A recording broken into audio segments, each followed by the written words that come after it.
Počúvaj ma, ty opustená spermia, stratená vo vývoji. Ty si naozaj myslíš, že ja sa z teba zoserem? Fakt si myslíš, že keď sa mi budeš vyhrážať a zaobalovať to do obalu takého štýlu, že však ja ťa len upozorňujem, že ja sa naozaj z teba regulérne zoserem? Brácho, nie si superhrdina. Si obyčajný človek a môžeš zo seba robiť čokoľvek, aké ty máš známosti, koľko ľudí ty poznáš. Dobre, v poriadku. A vieš vôbec, kto všetko je za mňou? Koho všetkého ja poznám? Asi ne. Ale nevadí.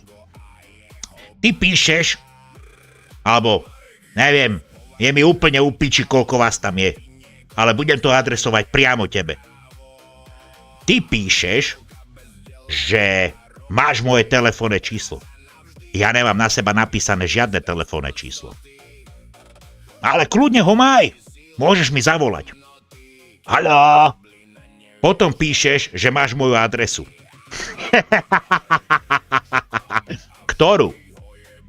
Ja nemám jednu. Ale dobre, maj. Potom píšeš, že sa ti mám ospravedlniť. A za čo? Povedz mi, za čo? Za pravdu? Brácho, však ty keby si sa začal ospravedlňovať, tak do piči neskončíš do zajtrajšieho večera. Všetkým tým ľuďom, ktorých si ojebal, oklamal, okradol, urobil zle. Neskončil by si. Tomu ver. Ty si myslíš, že za tým všetkým je len jedna jediná žena? Nedaj sa vysmiať. Vieš, koľko ľudí je za tým? Veľa. A naozaj veľa. Ty si myslíš, že nezanechávaš absolútne vôbec žiadnu digitálnu stopu? Zanechávaš. A poriadne veľkú a hrubú. Potom tam píšeš, že máš moje výpisy z účtu. Brácho, vytapetuj si s tým celú izbu decku. A takisto si s tým môžeš aj riť vytreť. Pretože tie účty, ktoré ty máš, nie sú moje. A to viem na betón, že nie sú moje. Bohužiaľ. Ale k tomu sa dostaneme možno v postupe. Ďalej tam píšeš, že očakávaš trestné oznámenia. Čo ti jebe? Z tejto srandy? Nehrozí. Ja určite na teba žiadne trestné oznámenie podať nepôjdem. Nemám dôvod.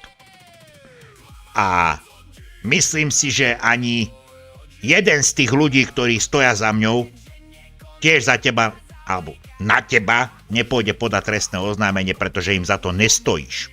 Môžeš sa aj pokrájať, roztrhať, od zúrivosti skákať 2 metre, z ryti oheň šľahať. Nikto na teba nepôjde podať trestné oznámenie, pretože o to ti celý čas ide.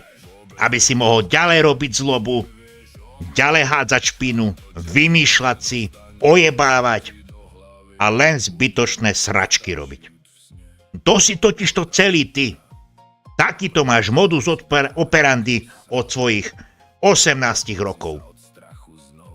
Možno to bolo aj skôr, ale všetko, čo je od 18, je velice zaujímavé. Lebo ty si povedal, že niečo za niečo, že keď ja stiahnem videa, tak ty prestaneš a vymažeš všetky videá, ktoré si dal a tak ďalej. Brácho, ty neprestaneš. Toľkokrát si to slúbil niektorým ľuďom a toľkokrát si to vždycky sa na to vyjebal a urobil úplne niečo iné. Mám to zdokladované.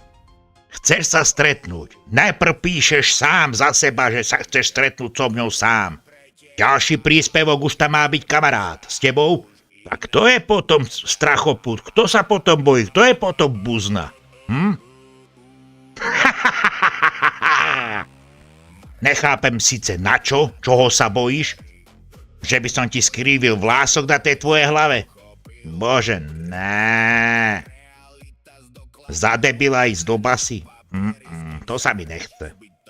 Stretnem sa s tebou, keď tak strašne chceš. Nevidím v tom problém. Ale za mojich podmienok. Nebudeš si ty rozkazovať, ne. Na to si moc malý pán. Prídeš sám. Môžeme sa stretnúť na verejnom priestranstve, v obchodnom centre, hoci kde. Ale musia tam byť ľudia. Bez toho ja do toho nepôjdem. Pretože tebe sa dá, vieš, ako veriť? Ako tejto vláde. Čiže vôbec. A za ďalšie, keď chceš, aby som sa ti ja ospravedlnil, tak na to zabudni. Na to hneď rýchlo zabudni, tak ako si to pri tom srani na záchode vymyslel. Tak rýchlo na to aj zabudni. Ja stiahnem tie videá pod 2 podmienkami.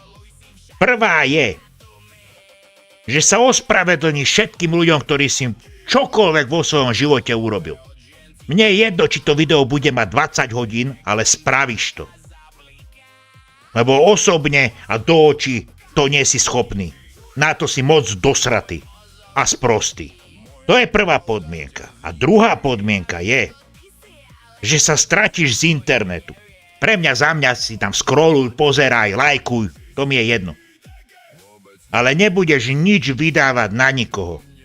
A aby som nezabudol, ja ešte mám pár S v rukáve. A to myslím vážne, bracho. Toto, čo som dal von, to je len špička. A ty to veľmi dobre vieš. Takže zamysli sa troška s tým svojim kuracím mozkom a začni troška rozmýšľať, čo je pre teba výhodnejšie. Pokračovať alebo to utnúť v tom najlepšom. A neodísť ani ako víťaz, ale ani ako porazený. To sú moje podmienky. A ešte taká malá vsúka na záver. To, že si začal riešiť svoj dlh voči zdravotnej poisťovni, Tlieskam ti. Normálne som na teba hrdý. Koľko to už hovoríš? 5 rokov? Keďže nekontrolka zabliká, už je kurva zlatokopka, čo mužov ničí.